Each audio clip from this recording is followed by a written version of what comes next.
Hey guys, Phil Baumhardt here. So for today's video, I've got another Yankee Slayer finished up that I wanted to show you. So this is a knife that's available for sale. It's on the Etsy web store. I'm going to have links in the description box, so if you want to own this knife, go ahead and check that out. I call this the Yankee Slayer because this is a modeled off of the finds from the Milledgeville Arsenal in Georgia. So these were made and issued by the Confederacy during the American Civil War.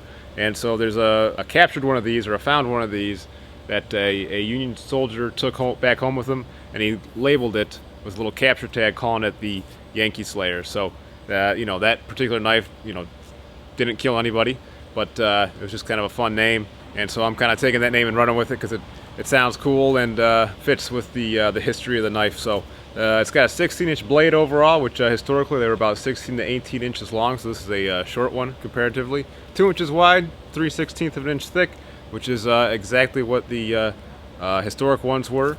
About a 4.5-inch grip, so you don't want the D guards to have too big of a grip, but I wear a large size glove, so you can see that this would fit your hand if you got large or even XL large hand. So 1095 steel, left the quench finish on most of it. It's got a sharpened false edge, so you can do a back cut. So of course, very blade heavy, right in there. That makes it a good chopper, good slasher. So the sheath is modeled off of the historic finds. I put a little bit of reinforced leather on the throat, so you got 2 layers there. Got a copper rivet there. The Milledgeville ones had pewter rivets, but I just used brass. I think it looks pretty nice. And then the nice thick belt loop. So more or less how the historic ones were constructed. Nice fit on this. Doesn't rattle around.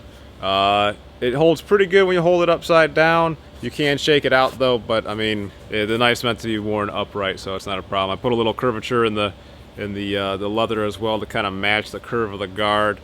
So overall, real happy with the way this one turned out.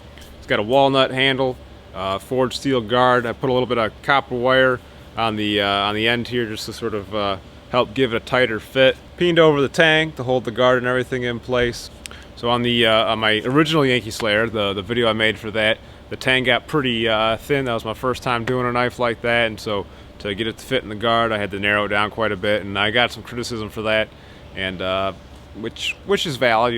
This one I did a much better job at making a nice tapering tang, but it's still very strong. You'll never be able to break it. But even the original Yankee Slayer with that kind of thinner tang, I mean, especially sandwiched in the sheath, that tang is not going to break just by chopping it. It's not that thin. So in order for steel to break, it actually has to be hard. That's what makes it brittle. So even if it's thin but it's soft, it would bend before it'll break. And sandwiched in between the guard and the wood with the epoxy in there, there's not a chance that's going to happen. Your handle has to crack, and I don't know, this has to break or bend or something, before that will happen. So you never have to worry about the tangs on these guys, especially when I make them.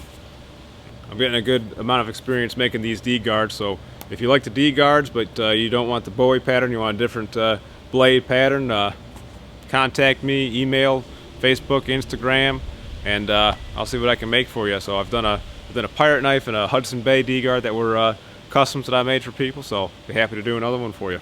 That's probably enough talking on my part. Let's see how it cuts.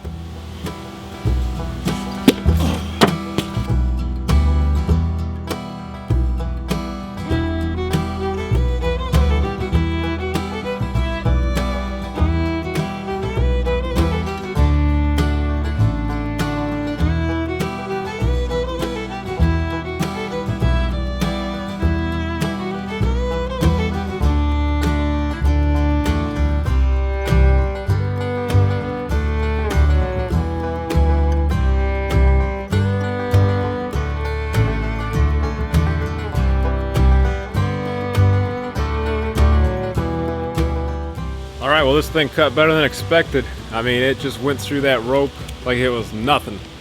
I was not expecting that, especially compared to the rope cutting test I did with that little 8-inch Rambo knife. So really happy with this. Glided through those 2 milk jugs like nothing. I wish I had more milk jugs. I got a little impatient. That's all I had on hand, so I guess I better start drinking more milk. I really want to see if I can get it through 4 milk jugs without that last one falling off. but you know, longer blade, it's got more mass up here, so this thing just slices really well. But yeah, these D-guard Bowie knives are just a deadly, deadly design. So if you want to own this or another one like it, check out the Etsy web store. But that's all I got for you guys, so hopefully you enjoyed the video. Thank you so much for watching. I appreciate the support, and until next time, be more Viking.